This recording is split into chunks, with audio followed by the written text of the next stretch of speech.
चंद्रशेखर बावनकुळे ने कहा है कि भाजपा में जो भी आना चाहता है उनके लिए पार्टी के दरवाजे खुले हैं।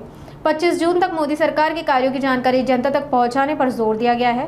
पर्यावरण दिवस के मौके पर घर के बाहर पेड़ लगाने का संकल्प लिया गया। असा आहे, शिंदे साहेबांच्या पक्षात काय चालू आहे ते मला कसा माहित। राहिला प्रश्न कुठल्याही ऑपरेशनचा। आता ऑपरेशन करायची गरजच नाहीये। लोकांचा हा कल आहे की महायुती ही चांगलं काम करत आहे। देवेंद्र फडणवीस सरकार जे आला आहे ते महाराष्ट्राचं संपूर्ण चित्र बदलणारं सरकार आहे। विकसित महाराष्ट्राचा संकल्प देवेंद्र फडणवीसांनी केला आहे।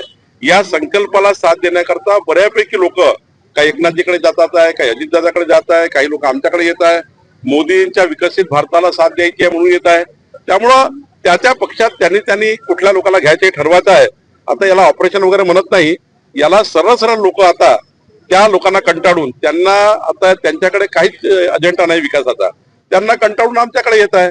आणि हे आमच्याकडे आल्यावर आम्ही त्यांना सांगितलं आहे की आमचं सरकार हे विकसित सरकार आहे। या पक्षामध्ये काम करताना विकासावर काम करायला लागेल हेच आम्ही सर्वांना सांगितलं।